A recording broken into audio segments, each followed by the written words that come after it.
All right, everybody, welcome back. Ready for another deep dive. Absolutely. Let's get right into it. Today, we're tackling Splinterlands. We've got this awesome battle report we're going to break down. Even if you're not a gamer, don't tune out yet. This one is all about strategy, and who doesn't love a good strategy breakdown? Exactly. Every battle is a puzzle. Now, are you ready to jump into the battle? Absolutely. This one is a real nail-biter, and it all starts with the mana limit. 24. Mana limit. Fill us in. So think of it like a budget for building your team. Got it. Each card has a mana cost, so you have to balance powerful cards with more affordable ones. In this battle, not only was the mana limited, but players could only use cards with odd mana costs.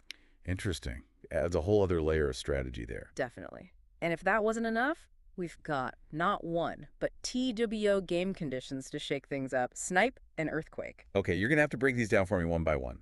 Let's start with Snipe. So Snipe gives ranged and magic attacks a chance to target the back line. Ah, risky. Very much so. And then we have Earthquake, which damages every monster that doesn't have the flying ability every single round. So suddenly having the high ground isn't just an advantage, it's almost a necessity. Exactly. Now, with all that said, let's meet our competitors.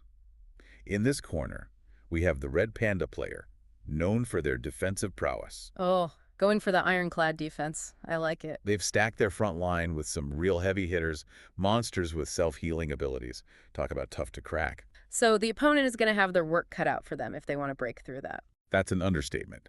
But now let's talk about their opponent, the Squirrel player. Instead of trying to outmuscle the Red Panda, they went in a completely different direction. Let me guess, speed.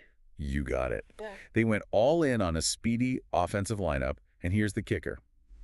All their monsters have the flying ability. Ah, they completely nullify that Earthquake. Very clever. Talk about a counterpunch. So we have the immovable object versus the unstoppable force. It's a classic battle of attrition. All right, so who emerges victorious from this epic showdown? I'm on the edge of my seat here. Well, in a surprising turn of events, the Squirrel player, known as Vogdis, managed to outmaneuver the Red Panda. Wow. So speed really did trump defense in this case. It did in this instance. Yeah. Vogdis used their flying advantage to dodge those devastating earthquakes and chipped away at the Red Panda's defenses. Wow. Okay, but what does a Splinterlands victor actually get for their troubles? Well, aside from bragging rights, Vogdis scored some glint. The in-game currency used to get all sorts of goodies. Ah, the spoils of war. Exactly.